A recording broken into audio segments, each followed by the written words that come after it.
Hello everyone, my name is Renu Kakkar. Happy new year. नए साल की बहुत बहुत शुभकामनाएं। यह साल आपका बहुत अच्छा जाए और बहुत आगे बढ़ो, यही मेरी स्टूडेंट की तरफ मेरी तरफ से आपको शुभकामनाएं हैं। सबसे इम्पोर्टेंट पॉइंट है, आपको पता है कि सीटेट की आंसर की आउट हो चुकी है। बहुत सारे एस्पिरेंट ऐसे होंगे जिन्होंने आंसर की मैच करने में कहीं ना कहीं दिक्कत हो रही होगी, तो इस वीडियो के माध्यम से आपकी सारे पॉइंट टू पॉइंट क्लियर करने की कोशिश करूंगी। ध्यान से सुनना है, हर एक स्टेप बाय स्टेप। अगर स्किप करोगे तो आपको समझ नहीं आएगा। सबसे इम्पोर्टेंट पॉइंट है कि आपको फर्स्ट स्टेप 1 जो होता है, सबसे पहला की है कि जो आपको एप्लीकेशन नंबर यानी कि रोल नंबर प्लस आपको पासवर्ड दे जाएगा, उसको डालना। उसमें ओमर शीट प्लस आंसर की दोनों ही अपलोड होगी। जो भी आपका सेट था उसमें ऊपर लिखा हुआ होता है और आपको पता होना चाहिए, ठीक है। उससे जो ओएमआर शीट होती है वो आपने जब एग्जाम टाइम में फिल करी होगी, वो होती है आंसर की अलग से दी जाती है।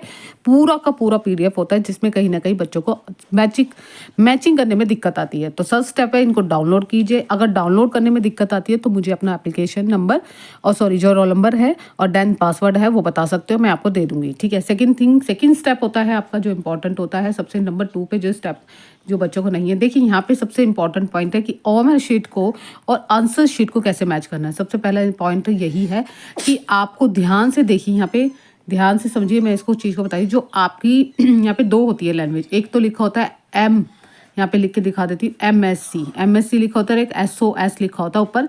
ये होता है मैथ्स और साइंस के लिए होता है, जिन बच्चों का पेपर 2 में मैथ्स और साइंस है, और जिन बच्चों का एसओएस मतलब होता है कि एसएसटी है, ठीक है। ये वो बच्चे इसका ध्यान रखें।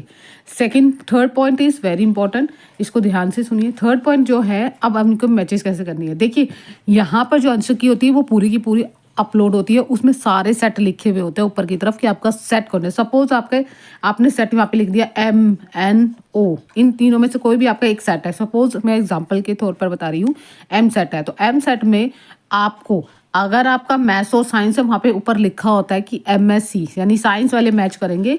अब यहाँ पे ध्यान रखिए, 4 पॉइंट जो इंपॉर्टेंट है जब मैच करते समय, कि आपका 1 से लेकर 30 तक जितने भी बच्चे हैं वो CDP मैच करेंगे, ठीक है। 1 से 30 तक क्वेश्चन CDP के होते हैं। एंड 31 से मैथ्स और साइंस के लिए बता रही हूँ, 31 से मैथ्स और साइंस के 60 तक क्वेश्चन होते हैं, सॉरी 60 नहीं 90 तक क्वेश्चन होते हैं। 31 से 90 तक जितने भी क्वेश्चन हैं वो मैच करने हैं आपको।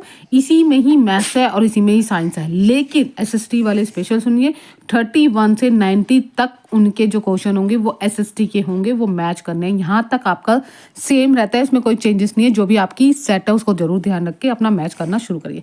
इसके बाद आता है लैंग्वेज 1 और लैंग्वेज 2, जहाँ पर बच्चों को बहुत ज़्यादा दिक्कत होती है। हम बात करते हैं लैंग्वेज 1 एंड लैंग्वेज 2 की बात करते हैं। सपोज आपने यहाँ पे लैंग्वेज 1 में इंग्लिश करा है और यहाँ पे हिंदी, फॉर एग्जाम्पल हिंदी है, ठीक है।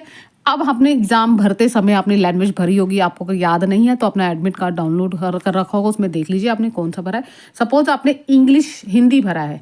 अब ये जो आंसर की जो लिखी हुई है लैंग्वेज 1 की, ध्यान से सुनिए, सीध से बता रही हूँ, लैंग्वेज 1 इंग्लिश लिखा है तो वो आंसर की इंग्लिश वालों की है, ठीक है, और लैंग्वेज 2 है तो वो हिंदी की है।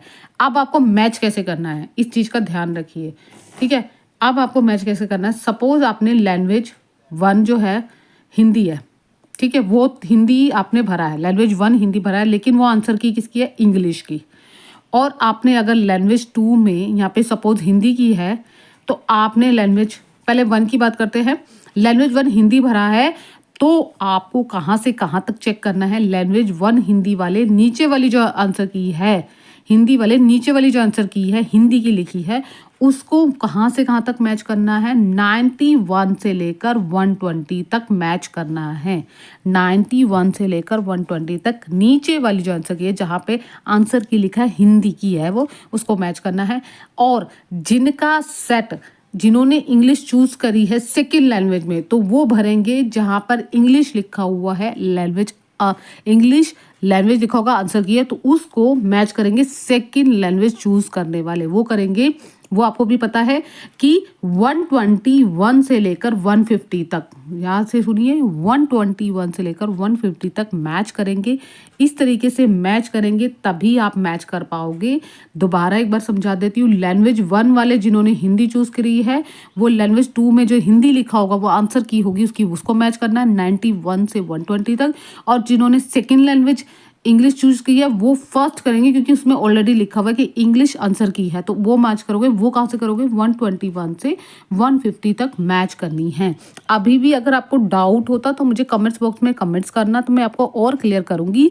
इसी तरीके से स्टेप बाय स्टेप मैच करते जाइए, या तो आप एक पेपर पे लिख लीजिए, उससे आपको ईज़ी रहेगा कि आपको ये है, क्योंकि नॉर्मल शीट में जो आंसर डाला होता है उसमें होता है, तो 2 चीज़ आपके पास होनी चाहिए, मतलब एक तरीके से टेक्निकल, यानी कि लैपटॉप हो सकता है, ये 2 मोबाइल हो, या आपके फ्रेंड्स पे हो, या आपकी फैमिली में किसी के पास हो, तो उसे डाउनलोड करके आसानी से एक स्टेप बाय मैच कर सकते हो। कहीं न कहीं इसमें थोड़ी बहुत दिक्कत आती है, और मुझे कमेंट्स बॉक्स में कमेंट्स किस-किस का सीट क्लियर हो चुका है। आगे नेक्स्ट सीट की प्रिपरेशन कौन करना चाहते हैं तो इस चैनल के जुड़ सकते हैं। इसी तरीके से आराम से मैच करिए, शांति से, आराम से। आगे कोई भी डाउट हो तो मुझे कमेंट्स बॉक्स में करना। थैंक यू सो मच, मिलते हैं नेक्स्ट वीडियो में। Bye bye. ये एक छोटी सी क्विक वीडियो थी जिसमें बताना बहुत ज़रूरी है, काफ़ी बच्चे इस चीज़ को लेकर परेशान रहते हैं। Thank you so much, bye bye, take care, have a nice day.